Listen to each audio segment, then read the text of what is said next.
into another edition of the GSMC College Football Podcast brought to you by the GSMC Sports Network. I'm your host, as always, Tommy Brzee. It is Wednesday, September 25th around here, and we have a great show for you today. We're going to start with our Week 5 predictions. We're going to go to Louisville at Notre Dame in the first segment. Going to be a really fun game up there in South Bend, and honestly, the winner of this one might be looking at the CFP with some real odds to get there. Then we'll get into Oklahoma State at Kansas State, a game that both these teams very badly need to win if they want to stay in that Big 12 conversation, and definitely one that I'm definitely leaning one way very aggressively, and I'll let you know exactly why when we do that segment. Then we'll get into kind of the Friday night lights. We'll get into Miami at Virginia Tech, Washington at Rutgers, a couple of really, really fun games on that Friday night that will have plenty to say about what the ACC and the Big Ten are this year. Obviously, two teams in Rutgers and Miami coming in with a lot of energy, but two teams in Washington and Virginia Tech that very much want to torpedo their seasons. Then we'll get into a little talk around the top 10 teams, get into who they're playing, what we need to see from them this week, with a couple of teams, including Ohio State and Ole Miss, facing their real first test of this upcoming season. So will be interesting to see how they react to that. And then we'll finish it out with some Week 5 questions. We have questions about Hugh Freeze's comments, questions about the future of the Pac-12 that would just got a little bit more interesting, and a question about the Group of 5 matchup of the week that one of them just changed drastically, and we'll talk about that a little bit later in the show. But before we jump in, I do want to remind you all we get tons of questions and comments throughout the show, and the best way for you all to get your question on the screen, we can have a fun back and forth here, is to use that super chat feature on the bottom of the Sports Network chat. You can click on that $sign. You can click on that $sign, add any question, any comment you'd like. It'll pop up on the screen and we can have fun back and forth here. Definitely want this to be interactive as we get further and further into the season, so utilize that whenever you'd like to. And also, the GSMCpodcast.net page is still up and working and does the exact same thing. So either of those you'd like to utilize, definitely do that, and we would love to have a little bit of an interactive experience here. But let's jump into this one, because this one's a little bit weird, no two ways about it. This is two teams that Notre Dame obviously has had the big loss of the season to Northern Illinois at home, and then you have a Louisville team that has been great thus far, has not necessarily had any real worries thus far, but hasn't been tested to this level by any means. Played Georgia Tech last week and looked okay, had a couple of plays that really tipped that game in their favor that I don't know if it was that big of a gap in that game, I guess is the best way to see it. So it'll be interesting to see how they can kind of react to what Notre Dame has to bring. And it's going to be really, really fun to watch this one go down, because I think both these teams are looking at this as kind of, I don't want to say, punching your ticket to the CFP, but if you look at the rest of these schedules for both of these teams, they could win. If they win this one, they might just be off to the races and hard to stop from getting a playoff spot. So this is a huge game for so many different reasons, but more than anything else, Notre Dame lost this game away from home last year when they very much shouldn't have. They were favored by 7 points coming into this one. They're favored by 6 in this one, which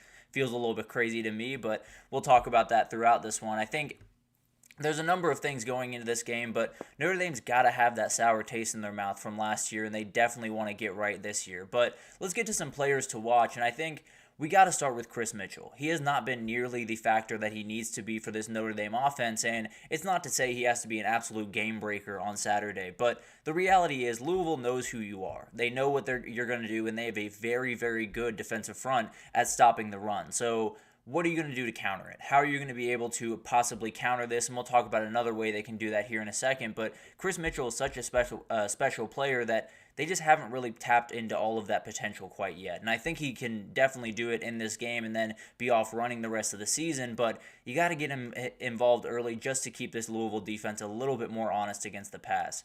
And then you got Xavier Watts on the defensive side of the ball for them, because Louisville's going to push the ball downfield. That is where they're most dangerous. That's what you saw against Georgia Tech last week, and we'll likely see a lot of that this week. Ja'Cory Brooks and Chris Bell have been absolutely incredible for them, and I think Xavier Watts is just going to have to make sure he keeps the cap on that offense and maybe gets a pick or two during this game to possibly, punish them for going deep and then force a little bit more of the run game to get involved for Louisville. And frankly, the run game has not been great. There's been a couple of games early on in the season where they've played fine on the ground, but against Tech last week, they did not play well at all. Donald Chaney was their leading rusher with 23 yards on 10 carries.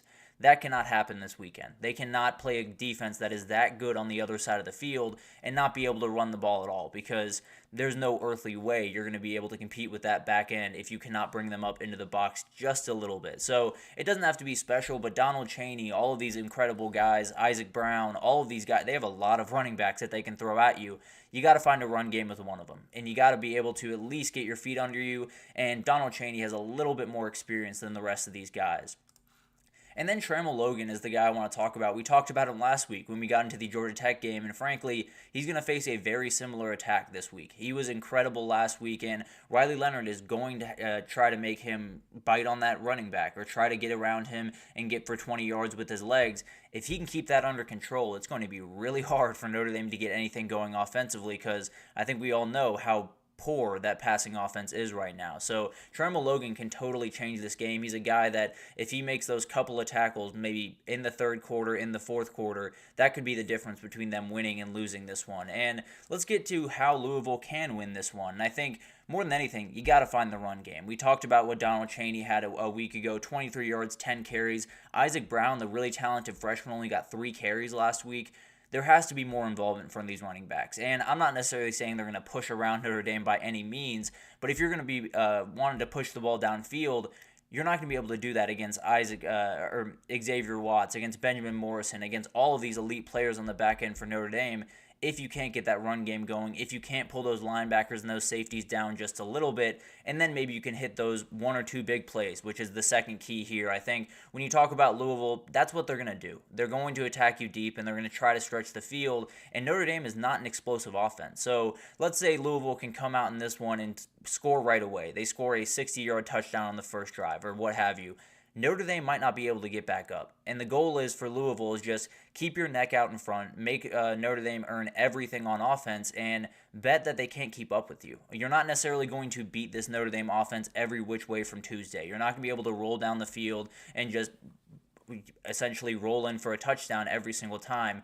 You got to hit those big plays, and you got to keep this defense confused and honest every which way. So hitting 1 or 2 big plays might be enough to beat out this Notre Dame offense that is all over the place right now. And with that Notre Dame offense, you got to keep Riley Leonard under wraps. You got to make sure his legs do not become a factor, because we've seen what it looks like when his legs are not a factor, and it doesn't look great. They're not really able to throw the ball. They don't have a ton of rhythm in that department, and once he starts running the ball, then things open up. He was really good last week, top 100 yards in the last 2 games rushing, had 5 touchdowns on the ground in the last 2. So that's what he's doing right now. That's the only way that they're going to be able to go about business the way that they want to, and Jeremiah Love is plenty talented.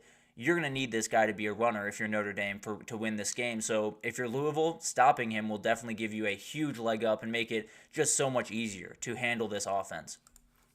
Then for Notre Dame, I think you got to keep these receivers in front of you. We talked about how much they want to push the ball downfield. Ja'Cory Brooks made just a ridiculous play against Georgia Tech last week, and Chris Bell just got away from him on a number of different plays.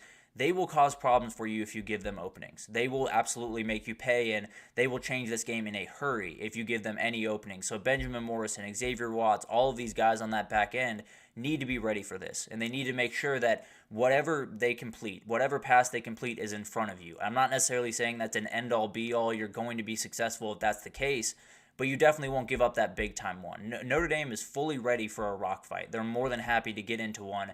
You can't get into one if those guys are running free down the field. So keep them in front of you, tackle really well, and then you have a real shot for this defense to just stonewall this Louisville offense.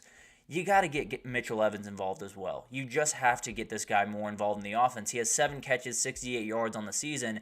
He has to be more involved in that. Only had 27 yards against Purdue.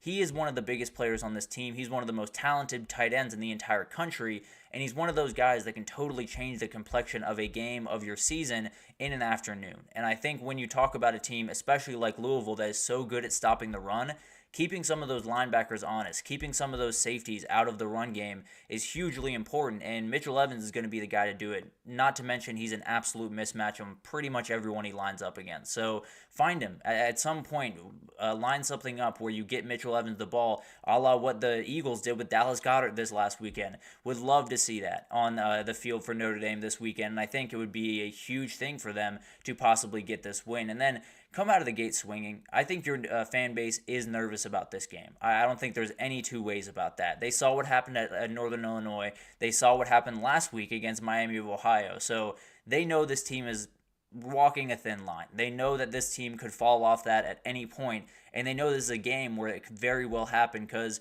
it happened last year. So you got to come out of the gate swinging, whether it's being really aggressive on defense and getting one of those takeaways like they were able to get against Georgia Tech, or it's coming out of the gates and just hitting a big play right away. Maybe that's something that they need, and maybe pushing the ball downfield right away is something Louisville will not be prepared for. So maybe just open up the scoring. Maybe just get this crowd a little bit more involved than you would expect them to be early on, and then you're off running. Because if you win this one, the only other one I don't love them in is the USC one at the end of the year, and you might be able to fix a lot of things before that game. So it's going to be an incredible game up there in South Bend, no two ways about that. The thing is, I have no trust in this Notre Dame offense. I think they're going to run the ball and run the ball and run the ball. And if you watched the Georgia Tech game last week, that is not a winning strategy against Louisville. You're going to have to be able to push the ball downfield. That was the only reason Georgia Tech stayed in that game, was because they hit a couple of big-time plays downfield. I don't think Notre Dame can do that. I think Notre Dame's defense is going to be tough. I think Louisville is going to be a little bit out of their sorts early on in this game. But again, as I talked about earlier, I think Corey Brooks is just going to make one play. I think Chris Bell is just going to make one play, and that's going to be the difference in this game. So it's not to say I don't like Notre Dame or I think they're a bad team. I just think when you look at this matchup, I think it's going to be one that comes down to the wire, that comes down to a couple of plays here and there because these teams are so aggressive running the ball.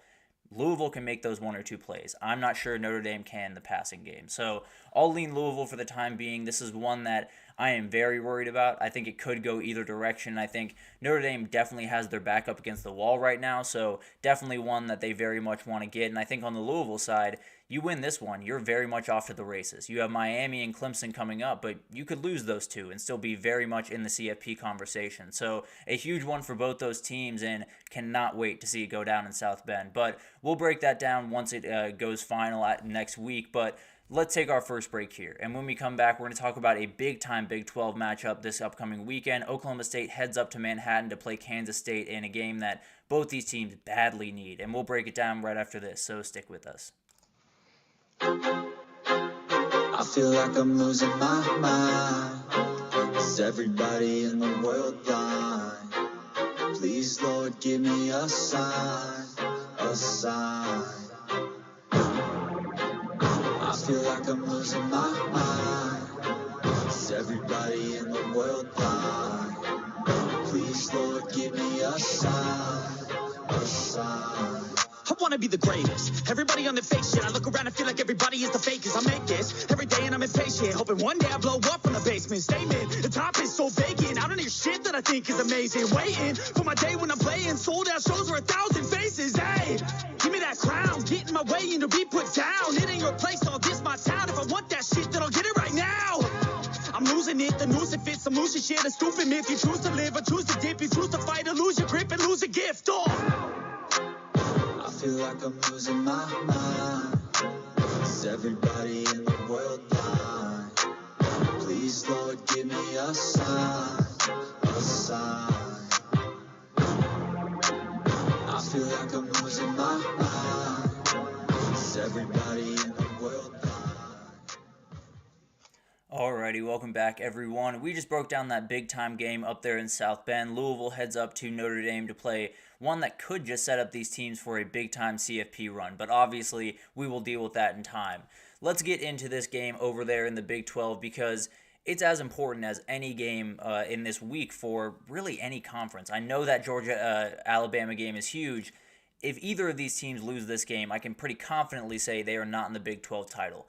I can't say that about the Georgia-Alabama game. So this one is huge for both these teams. They need this win absolutely terribly bad. And I think Oklahoma State obviously coming off a loss to Utah's backup quarterback, and they had next to no offense in that game. Kansas State coming off just an embarrassing game that was just getting blown out by BYU, not playing their best football by any means, and there were a number of things that just didn't go their way, a number of bounce of ball things, but at the end of the day, came out with a loss and very much has to be about their P's and Q's this upcoming weekend. Oklahoma State has to find Ollie Gordon. They just have to. There's no world where they're able to compete in this conference without him being the big-time player that he's capable of being. He's averaging 3.5 yards a carry. That's not nearly going to be good enough, especially behind an offensive line that was supposed to be one of the best in the country coming into the season. So they got a lot to figure out on that front. If they can this week, then they're right back on track. If they can't, then we have to really start worrying about this Oklahoma State team. KSU's offense doesn't seem to have much of a rhythm either, to be totally fair. Avery Johnson throwing the ball right now is not necessarily a dominating option by any means. So they're going to have to figure out a way to get creative, find openings for him to pass the ball in. It's going to be an interesting one, that's for sure, from a game planning perspective for these two squads. And players to watch, I'm going to start with Trent Howland. He came over from Indiana this past offseason to Oklahoma State, and I understand that we're talking about Ollie Gordon and we have to get him going, and they do, don't get me wrong. Sometimes you just have to put another running back in there. Sometimes you just have to get a change of pace and see what happens. I don't necessarily think it's going to go all that better because of how that offensive line is blocking right now, but doesn't mean it's not worth a shot. So I think rotating these guys, letting Ollie Gordon get his rest and get back on the field 100% could open a couple of doors for them, so maybe Trent Howland gets a little bit more involved this Saturday. And then you got Nick Martin. He's going to have his hands full on Saturday because he's the guy that's going to be chasing Avery Johnson all over the field. He's the guy that's going to have to keep him in the pocket and then the one that chases him down once he leaves that pocket. And it's not easy to chase that guy down. So an incredible player. One of the better linebackers in the entire country. Definitely one of the best in the Big 12. And he's more than up for this challenge, but it's going to be quite the challenge nonetheless. It'll be interesting to see how he handles it, and definitely one of those guys that if you're watching number 4, you're watching a lot of the game on Saturday. I can promise you that. And then you got Keenan Johnson on the other side. This Kansas State offense has not gotten moving, and it's just because of the passing game. The running game has been more than fine, honestly. They've been able to run the ball, do what they need to do, and go about business the way that we all expected them to go about business. They were going to be a run-first team. The thing is, you got to find a difference maker on the outside. I think J.C. Brown's a great player, and I think Keegan Johnson can be a great player for this team. They got to find openings for him. They got to make sure that they can get him pretty comfortably open because we've seen what Avery Johnson can do when they're not fully open. So there's a number of things that need to change about this offense. I just think Keegan Johnson is the guy that can get open most readily. I think he's the best route runner on this team and definitely can give him a very consistent, comfortable option. Also, getting some tight ends involved would definitely help this a little bit as well. And then Jordan Riley on the back end of that defense is a very interesting player to me because when you talk about Oklahoma State, obviously there's so much energy in the run game, and you definitely want to put energy there to make sure that's stopped. The thing is, they're going to try to push the ball down the field at times. They're going to try to take the top off this defense, especially if they know they can't run the ball. They're going to try to take those shots and change this game in a second. Jordan Riley's going to have to be ready, and VJ Payne right next to him is going to have to be really ready for these moments because they've been able to make big plays throughout this year, but this is the biggest game thus far by a mile. They're going to have to win this one if they want to stay in the conversation, and that back end is going to have plenty to deal with a lot of really solid wide receivers for Oklahoma State. How Oklahoma State can win this game, we talked about it a million times at this point, but find the run game. It's one of those things that we will talk about every single time that we break down one of these games, and frankly, if they don't find a run game, we won't be breaking them down for too much longer. So this is something that you can change your season on Saturday. You can totally change it if Ollie Gordon comes out there, goes for 120 on 20 carries, and you can roll over them by 14 points. The entire conversation around Oklahoma State changes in a second. It's no longer, what is this team? Why did we rate them so high? What has gone wrong from last year to this year? This is Oklahoma State. They're right back where they need to be. They're playing the football they need to be, and that's the way they're going to be going forward. So whatever this looks like, it doesn't necessarily have to be Ollie Gordon. It can be Brennan Presley getting on the outside, very dangerous player on jet sweeps and end arounds. It can be Trent Howland, like we just talked about, just giving Ollie Gordon a little bit of a break.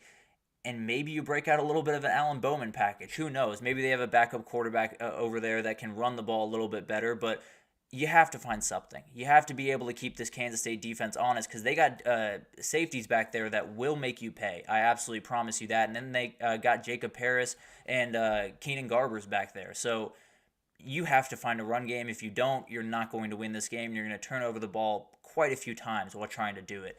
Then force Kansas State into passing downs because we know what Avery Johnson is. He gave us the exact script of how to beat him this last weekend, and some of it was a little bit, get the ball to bounce your way at certain points, but force him to throw the ball and then just wait for the mistakes. There's going to be mistakes from time to time, and especially against the back end for Oklahoma State. you're going to make mistakes. I feel pretty confident in that. You got to put him in those positions, and it's not an easy thing to do because DJ Giddens is so good, because Dylan Edwards is so solid, because Avery Johnson, although not the greatest passer in the world, can absolutely go on the ground and get that 5 yards that you need to make it a more manageable third down. It's not easy to do this to this team.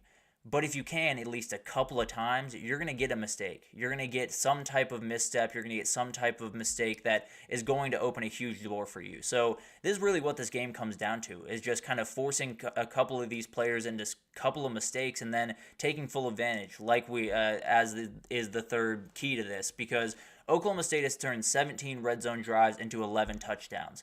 That's all well and good. That's not nearly good enough if you want to be in the playoff, if you want to win the Big 12. Now, they have made a couple of field goals with that, so I don't want to take too much credit away from them, but the reality is you need 6 points. You need to be able to keep yourself in front of the chains. You need to get that run game going, especially in the red area, because that's where you win championships. That's where you win the Big 12. That's where you win these big-time games, is finishing off these drives and finishing off with 6 points, not 3. So we'll see what happens there. Definitely something that they're going to have to take advantage of. I tend to believe they're going to get a couple of mistakes here from Kansas State. If they don't have a run game, they're not going to be able to take care of them. And then you got to lean on the run game for Kansas State. They don't have the same problem that Oklahoma State has right now. They're running the ball really well. Last week it was kind of taken out of their hands just a little bit because of how crazy that game went and how quickly they got behind, especially in the second half. Had to throw the ball a lot more. But overall, had 43 carries, 228, 5.3 yards per carry.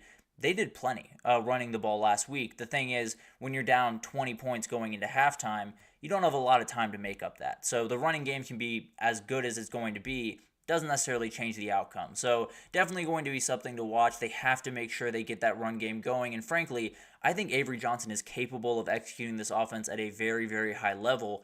If he's not running, if they're not staying in front of the chains, and frankly, if they're not leading in that game, it's going to be really hard for him to do that. So got to get this run game going. Got to make sure that you, at the very least, get out to a little bit of an early lead, and then allow some of the passing lanes to open, because they probably will at some point. You just got to prove yourself on the ground first. And then use the urgency. We talked about it or to start this, but it's the case for both teams. So it's not necessarily, they have so much more energy than Oklahoma State has coming into this game. What they do have is their home field. They have their home fans, and their fans know the exact same situation that they know. They know that if they want to be in the Big 12 title race, they have to win this one. Period. End of story. There's no reality where you lose this game and then find your way back because of the tiebreakers, because of all the craziness. There's no world where they're going to be able to do that. So use all of it. Use the fans. Use everything that you have, and let the BYU game be what it was, which was a really weird game that you came out on the wrong side of, but don't let it affect this week. Kind of put it all behind you. Let your fans kind of carry you in this game to a certain extent, and then go to work. Do exactly what you normally do, but use all of the urgency, use all of the energy, use all of the pent-up emotions that you have in you, and then just unleash them on the field on Saturday. And then trust your front seven. I think when we talk about Oklahoma State, it's all about the run game. It's all about stopping that run game. And I fully agree that you very much have to. I would make them prove it.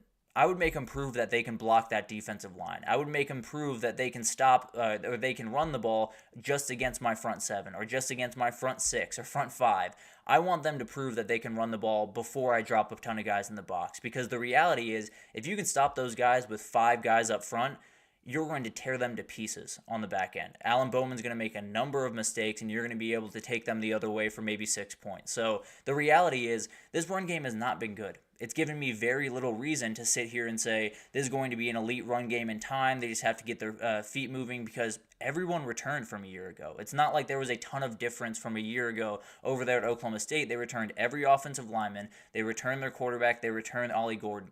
Make them prove that they can still run the ball. Make them prove that they still have that in their package. And then if you can stop them with 4 or 5 guys up front, Alan Bowman's going to give you the ball a couple of times. I can absolutely promise you that. And it's not necessarily Alan Bowman's fault, because the reality is any quarterback without a run game is going to struggle. So the reality is Oklahoma State has not proven to me that they are going to be a team that's downright scary on the ground. Make them prove it on Saturday. And if they do, fine. Drop a couple of guys into the box and then deal with it as it comes. But as of right now, let your D-line eat. Let your D-line do what they do, and then let your back end take advantage of all the opportunities that will come their way. So it's going to be an incredible game, a little bit one that you very much need for both these teams, but I feel really good about this one. I don't think Oklahoma State is I don't think Oklahoma State is all that good of a team. I'll be totally honest with you. I don't think that O-line is as good as it's supposed to be. I don't think Ollie Gordon has the juice to keep it going as far as he needs to. So I like Kansas State, and I like Kansas State a lot in this game. I think they're going to be able to win this one. I think they're going to be able to send a statement. And I think last week against BYU,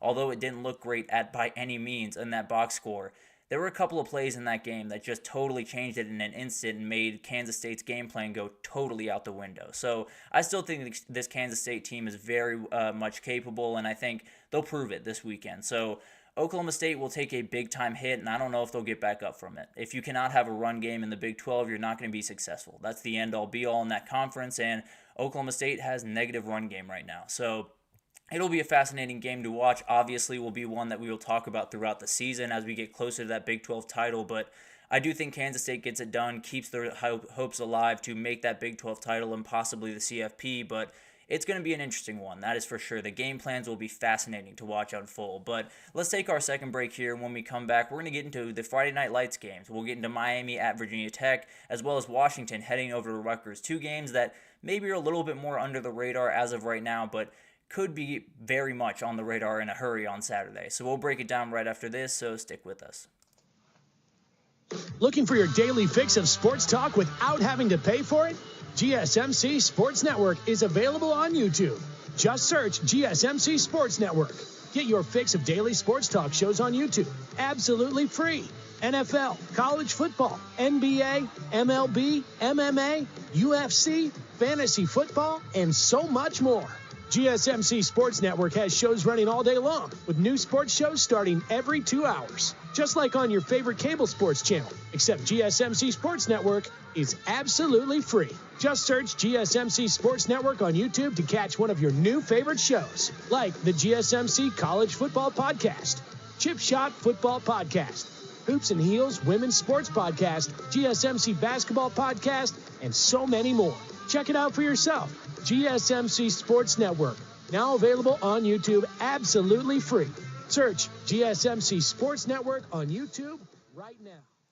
Alrighty, welcome back everyone. We just talked about a big-time matchup in the Big 12 this upcoming weekend. Oklahoma State and Kansas State might just need that win if they want to stay in that conversation, and I think Kansas State's going to get it. But we'll see what happens. Definitely a very interesting game this upcoming weekend. Let's get into some Friday night games, because there are a couple that maybe don't necessarily jump off the page, at least to start, but they're definitely ones that could get really interesting in a hurry, and a couple of teams that are playing really good football right now, but it could come to a screeching halt very quickly. But Miami is favored by 19 against Virginia Tech away from home, so kind of proves the point of Virginia Tech just not being the team that we all expected them to be, especially the team that I expected them to be this upcoming year. So they're not playing elite football by any means. And the question is, are they going to be able to overcome that in this game? It's going to be really difficult. There's no two ways about that, but talk about the energy they have going into this game. There has to be a little bit of juice around Blacksburg thinking, our season has not been great thus far. We've missed the mark in a number of different places, lost 2 games that we very much thought were going to be wins to start the season. Everything can change on Saturday. Everything can change in a second if you're able to get this win, because you turn from a team that everyone had kind of thrown on the scrap pile and had kind of forgotten about in the ACC race to one that might just have something to say. I know that sounds crazy, but they have no in-conference losses right now. So you get that big-time win against Miami, you might just be off running to something really special over there. And then for Miami, winning this one would be huge. I understand this Virginia Tech team has not played elite football thus far, but they're about to go on the road. They're about to play a really good conference. They're about to play a conference opponent. I won't say really good. They're about to play a conference opponent, and they got to execute. They got to show again for the second week that they can handle all of this. They can handle all the craziness around their team. They can handle going on the road against a team that very much wants to beat them. If you want to call this Virginia Tech Super Bowl, you're more than welcome to, but it's one of those games that you now have a target on your back. How do you handle that going on the rest of the season is probably going to be the thing that really decides if this team is a playoff caliber team or a title caliber team, and that's probably the distinction that you're looking for going forward for Miami. players to watch, I think you got to start with Sam Brown. The wide receiver is absolutely incredible and frankly has not been too big of a vocal point in their offense thus far. When you talk about their offense, it starts with Xavier Restrepo, then you get to Jacoby George, then Elijah Arroyo, and all these other guys. Sam Brown can cause headaches for you as well. And he's one of those guys that I think when Virginia Tech is chasing around all the other guys that you have to worry about, he might just slip for an 80-yard touchdown. He is so dangerous and one of those guys that can silence a stadium in a hurry. And I think him and Cam Ward are slowly getting kind of that rapport with each other. He did come along a little bit later in the season, or a little bit later in the offseason, so not crazy to think that they're not quite on the same page yet, but they're going to be dangerous once they are. I think he's one of those guys that once you unlock this offense that is already terrifying becomes one of the best in the entire country. And then on the defensive side of the ball, Francisco Mauanoa is going to have to be huge in this game. His brother on the other side has his hands full as well, but Francisco is going to have to do a lot of chasing Kyron Drones in this one. And I think his D-line is going to do a great job of keeping him at home, but there's going to be a couple of times when he's going to get free, and that's when this game can change. That's when this game is kind of equalized, is when Kyron Drones is out on the outside, because there's not many athletes like him on the outside. I can be totally, I'm just telling you the truth about that one. I think it's going to be really interesting to see how Miami defends him and if this D-line can make it totally irrelevant, his running ability. Maybe they can, but if they can't, then Francisco Mauanoa is going to have to make a ton of plays, and then you're also going to have to make plays on this next guy, Baishal Tootin. This is a very important player in this game because if Virginia Tech's going to win this one, they got to run the ball. I think everyone understands that, and that's something that is no secret to anyone involved. Everyone knows that the best way to beat Miami, especially for some of these type of teams, is just to keep their offense off the field. Do your best to make sure that their offense does not get the ball back every single second of the game, and then you might have a shot. Not necessarily saying it's the end-all be-all by any means, but definitely will give you a better shot to handle whatever Miami is this year, which is downright terrifying. And then you got Antoine Powell Ryland. He's a very interesting player on the D-line from Virginia Tech. And I think when you look at this Miami team, they will run you. They will run all over you, and that will be the end of the game. If you let them run the ball, they're not going to be able to be stopped, just plain and simple. If you let Damian Martinez and Mark Fletcher Jr. get downhill very quickly, it's going to be a long night, and Virginia Tech has to be able to be really solid up front. So Powell Ryland, as well as someone like Anais Peebles, is going to be huge in this game to possibly just keep Miami just a little bit at bay, at least in the run game. How Virginia Tech can pull off this upset, you got to get a takeaway early. There's no way you're going to be able to beat this Miami team if you do not throw the first punch, because Miami having a quick start is an absolute nightmare. They will get rolling downhill very, very quickly and will be a nightmare to stop, and then they can run the ball really effectively and just bury this game. So get a takeaway early, get this crowd involved, and totally change the energy around this game, because I know for a fact there are a lot of Virginia Tech fans looking at this game just saying, let's just try to hold our own. Let's try to stay alive in this one. If you can get a takeaway early, all of the fans' momentum will flip in a second. And then run the ball. This is going to be not easy to do because that Miami defensive line is as elite as it comes, and you're going to have to get push against them. So need elite play from the O-line. But Baishal Tootin's a really talented player, got over 100 yards last week against Rutgers, and is going to be really, really interesting. Is going to be one of those guys that has every ability to change this game in a second. But he's going to be asked a lot. There's no two ways about that. There's going to be a number of different things that he's going to have to do in this game if they're going to want to be successful, and he's going to have to be special. And this offensive line is going to have to be really special. But more than anything, just limit Miami's possessions. That's the only way you're going to be able to win this game, is if they have, only 5 possessions at halftime or only 6 possessions at halftime, and then you can get a little bit of a beat on this game and then have all the energy coming out of halftime. And then find the holes in this back end. I do think there are openings that have just not been taken advantage of throughout Miami's season thus far. I think there are a couple of places that you could definitely attack this back end. Again, it's going to take elite play from your offensive line, and that is even tougher against some of those elite edge rushers that Miami has, and they have not been great about keeping Kyron Drones clean thus far. But the reality is, if it's on a broken play, that's more than fine. Kyron Drones leaving the pocket and possibly finding an opening downfield, you just got to find a couple. You got to make sure that this crowd gets involved, and if they don't, it's going to be a really long day, and frankly, I don't think they will. I think Miami's going to take them to the woodshed in this game. I don't think Virginia Tech has a lot of offensive identity as of right now. I think they know who they want to be. I don't think they have the ability to be that against the elite teams in the ACC, and especially against a defensive line like Miami. So all of the things I just talked about, being able to run the ball, being able to get deep plays downfield, all of that different stuff, it hinges on that offensive line. You're going up against one of the most terrifying defensive lines in the country. So I will lean Miami in this one pretty aggressively. I'd be a little bit surprised if Virginia Tech was able to get this one done. And then we got Washington at Rutgers, and this one's really interesting because, frankly, I expected to see a much higher line. I expected to see Rutgers -6, Rutgers -7. They are at home. They're playing a Washington team that has not shown a lot on the offensive side of the ball as of right now, so I'm a little bit surprised, no doubt about that. I think Washington, they have their back up against the wall. They had a good start to their Big Ten schedule against Northwestern last week, but they lose this one, then it could be a long tumble this year. And then Rutgers on the other side, you have every ability to make noise this year. You've shown everyone that you're at least going to be in these conversations.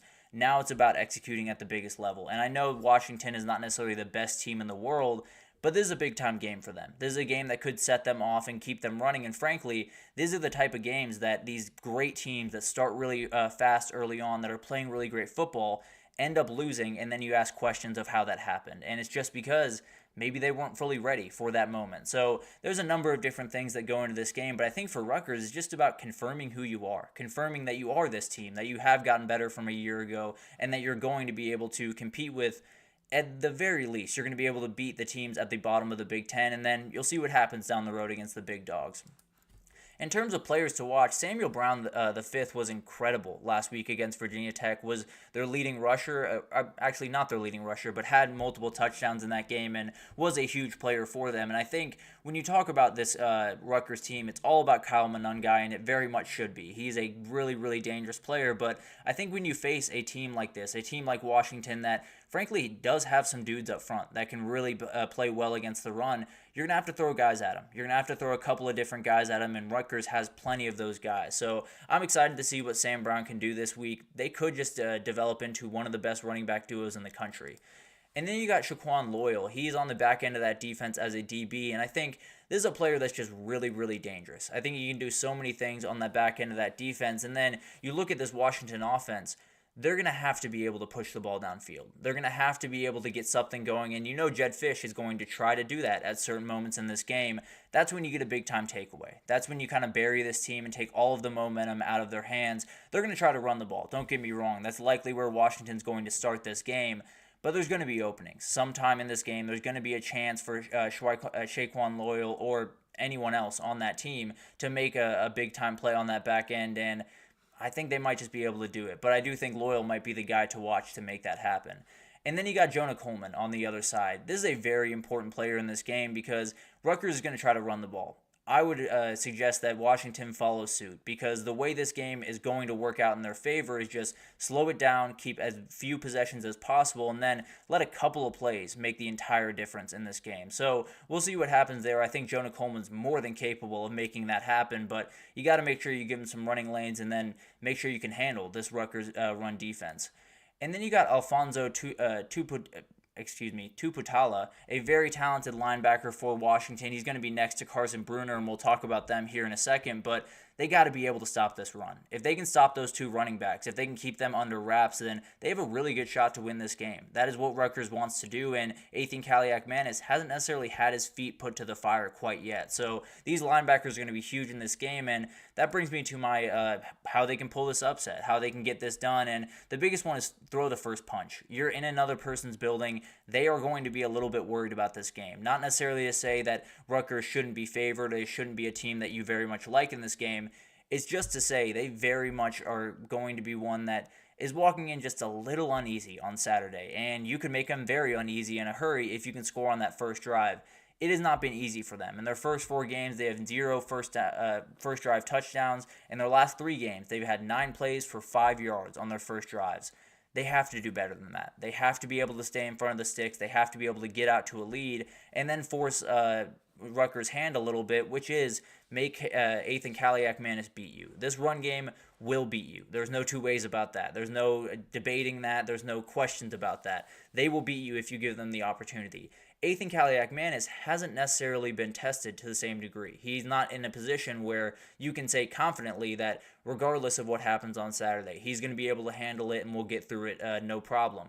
He might just make a couple of mistakes. Now, Rutgers has been really good at running the ball. They've run for over 150 yards every single game, and last week was their low at, I believe, 158. So they're capable of running the ball absolutely. But if you're Washington, stack that box, make sure you stop that run early on, and then maybe you'll get a couple of mistakes from Ethan Kaliak-Manis that just hasn't necessarily had that big-time test yet this season. And then get elite linebacker play. We just talked about it, and Carson Bruner is going to be leading the way in this one. He's going to have to play elite football on Saturday because there's a team in Rutgers that is going to slow the game down. They're going to play really clean football. They're going to do all the things that you need checked off in the Big Ten.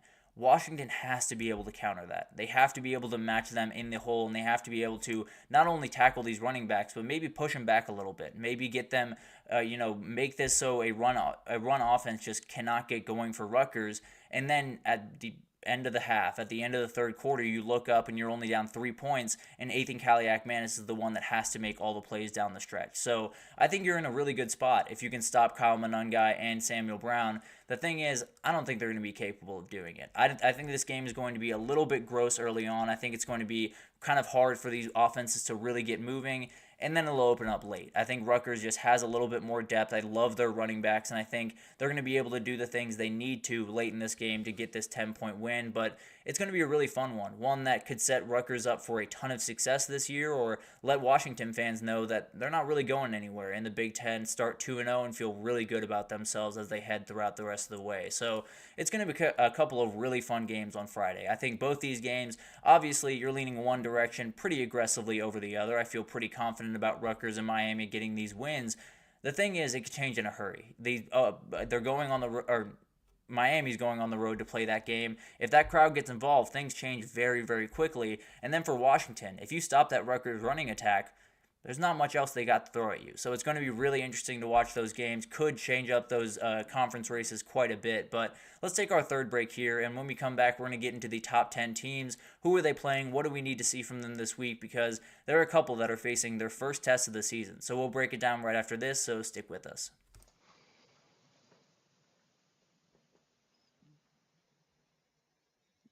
For the best and latest podcasts available anywhere, go to the podcast app on your cell phone and type in GSMC to access free content-rich podcasts on health and wellness, book reviews, sports, entertainment, relationships, social media, movies, technology, finance, and even weird news. Subscribe and download the GSMC Podcast Network's family of shows, available everywhere podcasts are found. Alrighty, welcome back everyone. We just talked about those Friday night games. Miami heading up to Virginia Tech to play a big-time one, as well as Rutgers inviting Washington in for a big-time matchup in the Big Ten. But let's get into the top 10 teams, because there's a number of them that are playing their first big challenge of the season. Obviously, there's that big-time matchup in Tuscaloosa, so let's go ahead and jump into this and get into just what we need to see from these teams this week. And it starts with that Texas team, and yes, that is a real line. It is 38.5, Texas favored over Mississippi State. Just insane that an SEC game has that big of a line, but frankly, I don't disagree with them too much. I think Texas is going to go to work in this game, and for Texas, it's really about just getting Quinn back to Quinn Ewers, making sure that he has everything rolling. I do think he will go in this game. It's still a little bit up in the air, but sounds like he's making the progress that you need him to make. So it's really just about get him back up to speed, make him get rolling before that bye week, and then have no rust when he walks into that Oklahoma game. So more than anything else, it's about taking care of business. It's about getting that offense back up and running, and doing exactly what this line says, which is dominating this Mississippi State team. Then you got the good one. You got Georgia heading over to Tuscaloosa to face off against Alabama. This is a huge one. This is exactly what college football is all about. Cannot wait for this one to get going. For UGA, it's about changing history. It's about showing everyone that Nick Saban was the tormentor, not Bama. It wasn't about, the team, it wasn't about the helmet, it wasn't about the jerseys. It was about that guy on the sideline. That's what you need to prove this weekend, and it's going to be really hard to do that because you got Tate Radledge out of this game, going to be huge for that team, and we'll see what that offensive line has in store. And then the D-line is getting a little bit healthy by the day. Sounds like Mykel Williams will go in this game, but got to make sure they're all ready to go, and they're all not only ready to go, but ready to go 100% the entire game because that's what you're going to need. And then you're going to need an elite offensive game plan. Against Kentucky, it was gross. There were a number of different things that they did that just were mind-boggling. I had no earthly idea what Mike Bobo was thinking, and they got to be better on Saturday. They have to make sure that they can counter this Kane Womack defense because there's a world where Alabama just totally suffocates this Georgia offense, especially if they come out the way they did against Kentucky. So definitely will be interesting to watch. More than anything, it's about Georgia rewriting history in this game. Ohio State finally faces someone with a pulse, and it's not much of a pulse, I'll be totally honest with you. But Ohio State is a team that obviously opened it up with a couple of really easy opponents. No two ways about that. They were able to get everything worked out, get all the kinks in. They played really good football. I'm not necessarily saying Ohio State is bad by any means. Now we get to see them against a team that actually will get on the field and have a shot. And not a great shot, but still a shot. So it'll be interesting to see how this unfolds. For me, it's just kind of open it up a little bit. You know, this offense, this defense has been very vanilla early on, and it should be early on. But now it's time to really get things going. See what Will Howard can do running the full offense on the road in a road environment, and we'll see what happens. I think there's a number of different things that can happen in this game that maybe it's not, Michigan State pushing Ohio State all that hard, but there's a number of things you can see in this game that could change your opinion about Ohio State pretty drastically on Saturday. So going to be interesting to watch that one, and then right back to this one. Talking from Alabama's perspective, for this, it's about so many different things. It's about proving that Nick Saban wasn't the program, Alabama's the program. It's about proving that Kalen DeBoer was absolutely the right hire. It's about Jalen Milroe proving that his choice words for Georgia after that SEC championship game were not a mistake. A number of different things that have to be proven. I'm looking at Jalen Milroe. I want to see him be totally unfazed because I understand he was very good in the SEC championship, and I think he'll be fine in this game. Don't get me wrong.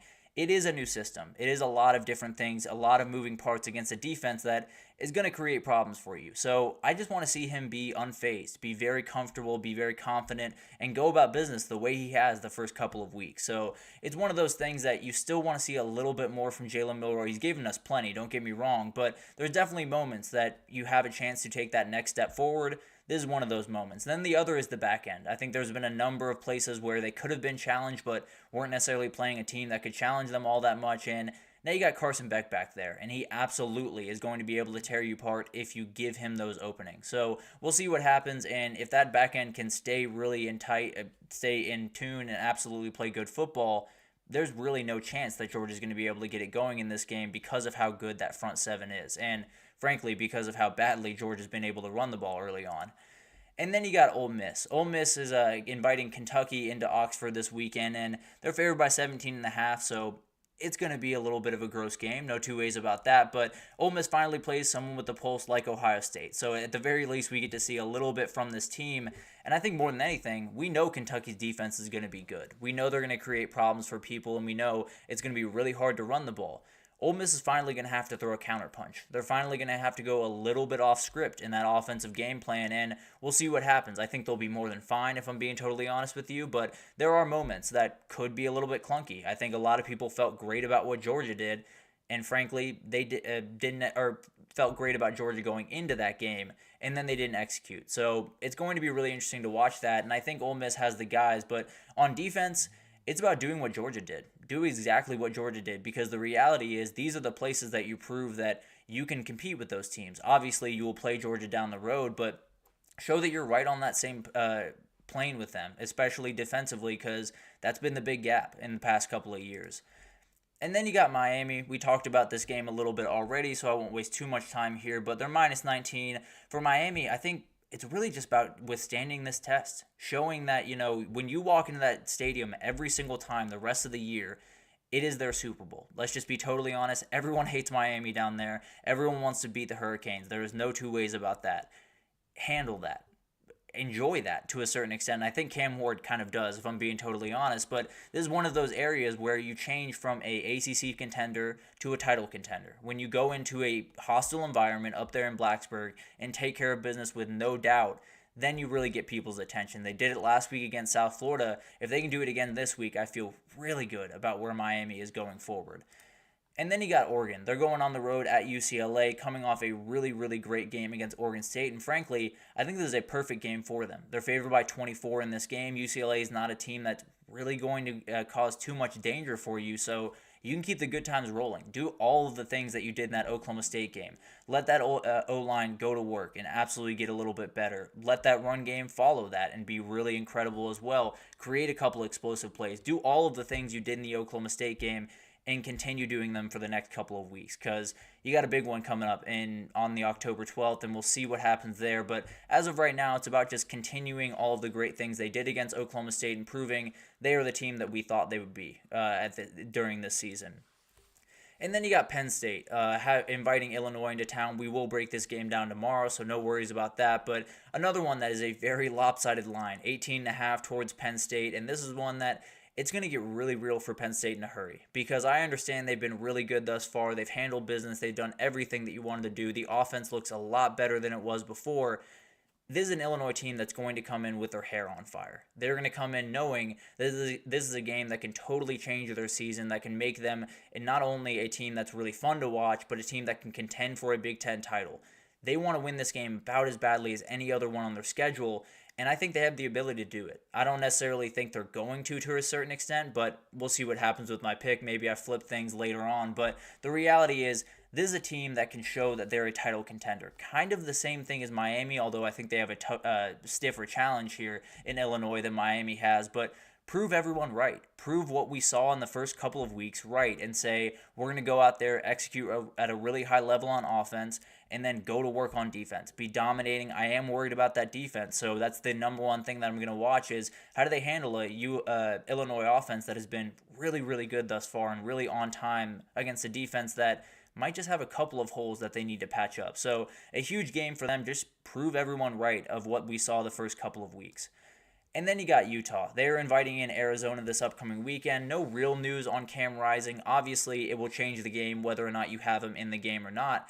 But Isaac Wilson, I think, can get this done. I think there's a number of different things for Arizona that you're going to have to worry about, mainly T-Mac. And he's really, really hard to stop, nearly impossible to stop. But it's been proven that if you stop him, you stop this entire offense. So try to do it at the very least. Try your best to stop T-Mac and see what happens. But the reality is, if they can't handle this guy, if T-Mac goes for 200 yards and maybe Arizona doesn't get the win, but they fight with Utah, I'd be a little bit worried about an Iowa State game down the road, or one of those big-time games where you have receivers on the other side that you really have to worry about.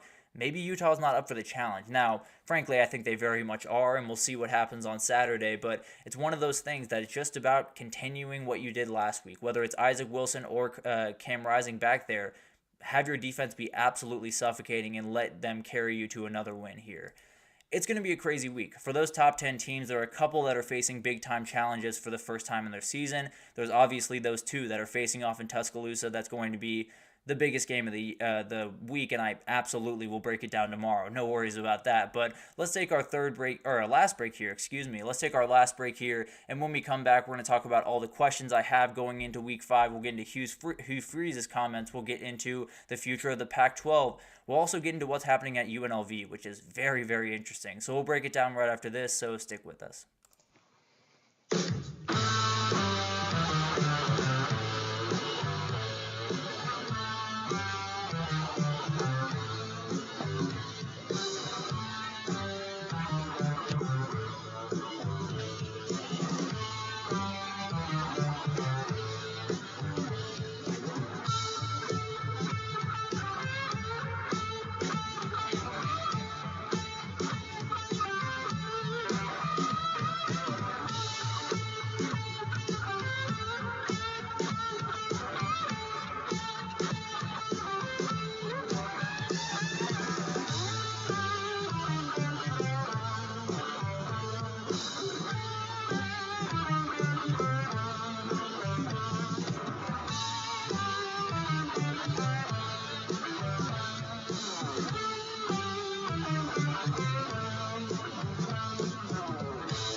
Alrighty, welcome back, everyone. We just talked about those top 10 teams. What do they have to do this weekend? And a lot of them facing some stiff competition-ish to start there for the first time this season. So we'll see how they handle that. But let's get into, let's get into some questions heading into Week 5 because I have a lot of them. And I want to start with a couple of things that have just happened kind of on the periphery as we get ready for Week 5. And Hugh Freeze has been a big topic of conversation, that is for sure. I talked about this a little bit yesterday, but wanted to jump back into it just to give a little bit more of an explanation. And this is a really complicated one. If you did miss it, after the Arkansas game, Hugh Freeze in a press conference essentially just said he needs to find quarterbacks that won't throw picks and running backs that won't fumble. He was very, very blunt about that and was very honest. And people had an issue, no doubt about that. So did I, to a certain extent. I don't necessarily love the way he handled it. I don't necessarily think it's the correct way to handle it. The thing is, he's not wrong. I think that's the thing that everyone's trying to battle here. He's not wrong by any means. He does need to find that. There's no two ways about that. The thing is, he could have done it in the offseason. Everyone was yelling at him to possibly get a quarterback because Peyton Thorne might not be enough. And I want to be very, very clear. I agree with his decision to keep Peyton Thorne. This team is very far away from where they need to be. They are not just I realize he's wearing a Liberty shirt in that. Apologies. But this Auburn team is not where they need to be right now. And it's not just a quarterback away. It's not just inserting a guy at quarterback that totally changes things. You have to have a lot more. And I think going after it in 2025 is still the very right decision. No two ways about that. I do think attacking the portal this offseason and then going to work in 2025 is going to be the way that Auburn is going to be successful. The thing is, it doesn't necessarily do you all that good to not make that decision in the offseason, and then once you get into the play with these quarterbacks that you chose, say they're not good enough. So that's kind of the only issue I have with it. It's kind of the same thing as that Shedeur comment a couple of weeks ago around his O-line, talking about how many times did Dylan Raiola get hit. He's not wrong, and I don't have an issue necessarily with the sentiment of that statement. What I have a problem with is it doesn't necessarily encourage Peyton Thorne and Hank Brown to come back and work their hardest the next day. It doesn't necessarily encourage Jarquez Hunter and all these elite running backs to come back the next day and really put in all for this coach. So that's really the only issue I have. I do think he's made the right decision by keeping all these guys here and not going out and breaking the bank on a quarterback this offseason. But I do think there are certain things that just could be handled a little bit better. I don't think Peyton Thorne's running out of the locker room feeling really excited to play the next game for Hugh Freeze. I guess I'll put it that way. So it's not necessarily I have too much of an issue with it because this is professional sports. It's going to be tough love at certain points. It's going to be tough at certain points. But I also don't think it's necessarily the way you want to go about it if your quarterbacks are going to have to play that next game for you. So it's one of those things that I don't necessarily have an issue with it. I think other people, if you do, I don't necessarily have an issue with you having an issue with it. So it's kind of in between for me. I think more than anything else, just probably not the best thing to say in front of the media. I guess I'll leave it at that as of right now. Who has the most to prove this weekend, or who can prove the most this weekend? I think it's got to start with Illinois. When you talk about going on the road to a Penn State team, you're underdogs by 19.5 points, and you have every ability to totally change this season. It's about as on the table for them as really anyone else this week. I understand that Alabama game, Georgia game, they have a ton to prove in that one. Illinois can prove that they're not only a team that's really fun to watch, a team that's a cool story, they're a real contender. They're going to be able to compete for the Big 12. They're going to be able to compete for a CFP spot, and once they get there, you might just not want to draw their name. So it's going to be really interesting to watch this game, and if they can get a win, then a lot changes in a hurry. I can promise you that. And then you got Ole Miss. I think Ole Miss has an ability that if this offense executes at the level they have been the first couple of weeks against Kentucky, there's not a defense in the country that's going to be able to really stop this team. Kentucky's not the best defense in the country by any means. They're really good. And if Ole Miss can just get it rolling and beat this team by 21 points and score 42 points in the process, it could get ugly for pretty much every team that Ole Miss faces down the road. And then you got a Kansas State team because they just took a really tough loss away from home where a lot of things just didn't go their way. They can send a message that that was an anomaly. They can send a message that that was a fluke and there's nothing to be worried about. We are still Kansas State and we're still going to be contenders in this conference. You got to win this one this weekend and do it, I don't want to say in dominating fashion, but prove a point at the very least in this one. Now let's talk about the Pac-12, and I won't waste too much time on this because, frankly, there's football to talk about. I understand conference realignment's incredible, and it's not incredible. I understand conference realignment is important, and there's a number of different things to talk about around it.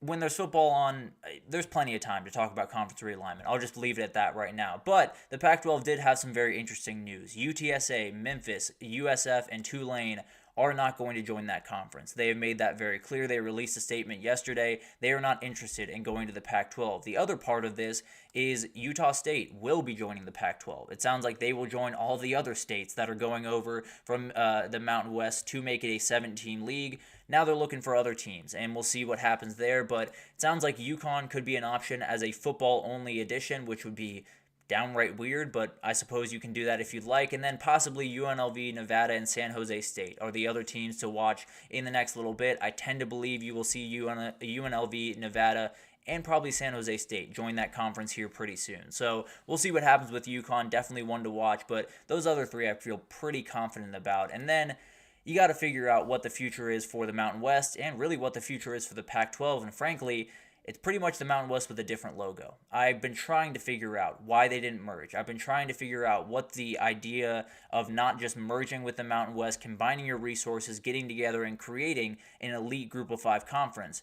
The only thing I got is ego. The only thing I got is the Pac-12 seeing that logo and saying, our logo is more important. Our logo means more, and we're a big dog, and we used to be a Power 4 conference. You're not a Power 4 conference anymore. You can be a good Group of 5 conference. You're no longer a Power 5 conference. What you are is the Mountain West with a couple other teams in it. And that's cool and all. Don't get me wrong. I'm glad the Pac-12 is here to stay. I'd much rather them and the Mountain West be here to stay. So I don't necessarily love how this went down. And also, the Pac-12 has decided they're going to sue the Mountain West for that poaching fee that they agreed to. So this one's going to get messy. I'll just be totally honest with you. We'll go more into depth on Friday, likely just breaking down all of the little bits and pieces from this. But, man, I'm not loving the way the Pac-12 is going about this right now. I'll just put it that way. But could top teams struggle with their very first test? We talked about a couple of these teams in the last segment, and Ole Miss is really interesting. I think it's one of those games that we're going into that Georgia game against Kentucky and saying, well, Georgia's going to roll. They're going to do what they do. They're Georgia.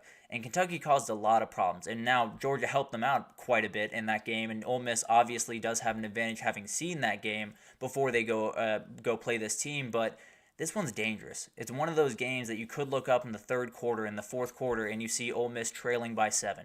You see Ole Miss just not having many points on the board, and a lot of different things could happen in this game. So I think Ole Miss is one of those gut check moments. It's one of those moments that if you want to be a title contender, if you want to be in that conversation late in January, it's games you're going to have to dominate. It's games you're going to have to walk in and prove that you are the better team, especially at home. You're going to have to prove that you are the dominant team in this factor, and you have a lot of things going your direction. That is for sure. You know exactly what this Kentucky team is after that UGA game. You have your fans behind you, and you have a lot of momentum right now. It could all come to a screeching halt on Saturday, or you could keep the good times rolling and become not only a team that people are going to have to think about in the SEC, but maybe even a title run for this Ole Miss team. I think that's already pretty on the table, but this weekend could solidify it for me.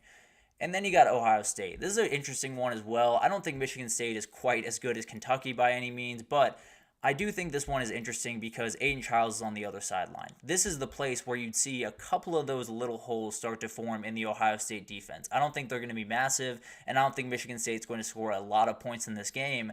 But if there were openings to be had, you would probably see them in this game for the first time. You would probably be able to see, where is Michigan State finding little openings, and then Oregon's watching that same exact tape. So there's a couple of things here where Ohio State's just got to look clean. Don't give any of your opponents coming up anything to really key in on. Don't let them say, well, if we stop those two running backs, we have every ability to win. Or on the flip side, don't let them say, if we can stop that pass rush, then we're going to be able to pick apart this back end. I don't necessarily think that's the case, but if that was going to happen, it would likely start to show itself this upcoming weekend.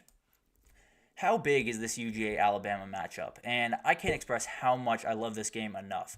It is incredible. It is absolutely awesome. It's two incredible programs, two incredible brands in the sport going at it like they hate each other to the ends of the earth. And I saw someone say this isn't a rivalry.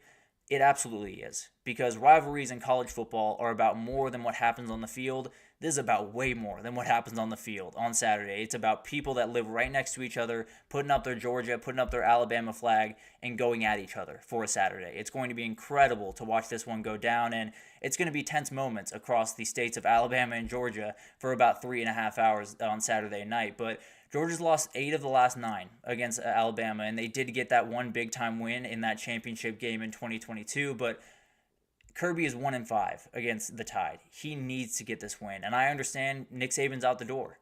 Prove that that was the difference. Prove that Nick Saban being on that sideline was the only reason that you weren't able to get it done against Alabama in the past, and prove that you are the team that is going to go forward as the class of the SEC. For Alabama, it's just about keeping where you are, because I know Nick Saban's out the door.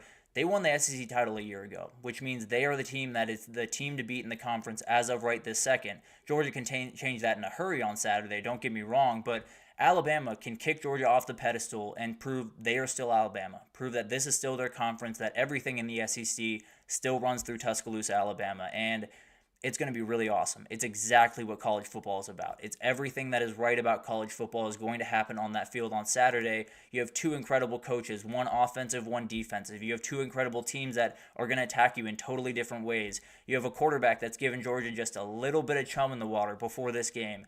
It's going to be incredible. I could not be more excited about this game. I think it's one of those games that any time it is on a schedule, you circle it immediately and you never have to uncircle it because both these teams are absolutely incredible. So cannot wait for it. It's one of those games that people will tell you time and again throughout this week. It doesn't matter because the CFP, it won't affect the CFP race. It matters without the CFP. You could take the CFP out of it. They could play in a field in the middle of Iowa. This one would matter. Because those guys lacing up those shoes, those guys buckling those chin straps, got recruited by both of these teams, and they hate the other one. I can promise you that, and there's fans across both these states that hate the other one as aggressively as you could possibly imagine they hate anything. So this one's special. It's not about the CFP on Saturday. It's not about the postseason. It's not about anything other than that game right there, and it's going to be incredible to watch. And then finally, what's the Group of 5 game of the week? This is an awesome week for the Group of 5. There's so many games out there that are going to be so much fun to watch, but I do want to start with Liberty going to App State because Liberty could make their case as a Group of 5 favorite on this weekend because Liberty's kind of been under the radar. They've been handling business pretty comfortably thus far, but as of right now, they're a team that I think a lot of people are not wanting to buy into because of what they did last year. They went undefeated. They're a great team, but look at their schedule and get back to me. It is rough, and I think this is the game where they can really prove that they are the best team in the Group of 5. App State hasn't been great this year by any means, but you put it on them the same way South Alabama did, you got to feel pretty good about where you sit in that Group of 5 rankings. And then you got a couple other games. I think UTSA at ECU is going to be an incredible game. USF at Tulane is fascinating to me because both these teams have 2 losses. They're about as good 2 losses as you will ever find in the entire country. With Tulane losing to Kansas State and Oklahoma, USF lost to Miami and Alabama. I mean, come on. These are 2 teams that if one of them proves a big-time point this weekend, let's say USF goes into Tulane and gets a 21-point win, or Tulane gets a 28-point win at home against USF, I think you got to start looking at these teams. I know it sounds crazy that a 10-2 Group of 5 team would make it in, but if they're the best team and they've lost to Miami and Alabama, I feel like that's fair. And then finally, the one that I'm watching, and it did change drastically this morning. It sounds like Matthew Sluka will not be the quarterback for UNLV going forward. It sounds like he will redshirt because there were certain promises that were not kept, is the way that he put it. There are some rumors that he's being offered by other schools NIL money. I don't know. It totally changes my decision of which one of those is more true. If what Matthew Sluka is saying is true, then UNLV should be ashamed. I'll put it out there right now. If you were going to promise a kid a certain amount of money and then not pay him that money, he should not play for you. I'll be very honest about that. I will never change my tune on that. If the other thing is true, if it's true that he is sitting out because he's gotten a bigger offer from another school and he wants to stay healthy, that's about as scummy as it gets. But at the end of the day, I think UNLV will be fine. I think Hajj Malik Williams is an absolutely elite player. I think Brennan Marion's offense is really the thing that gets that team moving. So I don't necessarily think it changes who UNLV is to me. It's just a very interesting story that could go any which way in my mind if the details are any which way, really. So it's going to be really interesting to watch that. Obviously, this game still means a ton with 2 teams that very much want to be in that Group of 5 conversation. But UNLV will be without their starting quarterback. So that'll be really interesting to watch. And obviously, we will update you when more information comes out on that because I haven't necessarily made my opinion firm on that by any means. As of right now, I'd probably lean a little bit more towards Matthew Sluka. But if the other side is true, then I'd lean very far away from him in a hurry. I'll just put it that way. And then there's some other group of 5 against Power 4 matchups. Western Kentucky facing off against Boston College, as well as Northern Illinois going to North Carolina State. So going to be really fun in the group of 5 this weekend. But that'll do it for this edition of the GSMC College Football Podcast. We will be back tomorrow with the Alabama breakdown, with the Penn State breakdown. We will get into those 2 huge games on tomorrow's show, so definitely check that out. But thank you so much for tuning in. This is going to be an incredible week this upcoming week, so definitely check out all the shows throughout the next couple of days. But thank you for tuning in to the GSMC College Football Podcast, brought to you by the GSMC Sports Network. Your support means a lot to us, so please remember to subscribe to the show, leave a positive review. It does make a huge difference for us. Also, follow us on Facebook, Twitter, TikTok, Instagram, all the social pages for all the content and updates you could possibly need. We have really incredible people doing awesome work across every single sport you could want. So anything in the world of sports you need, definitely come over to GSMC and we have you totally covered. But thank you so much for listening. I will see you guys tomorrow for a little bit of a Georgia-Alabama breakdown.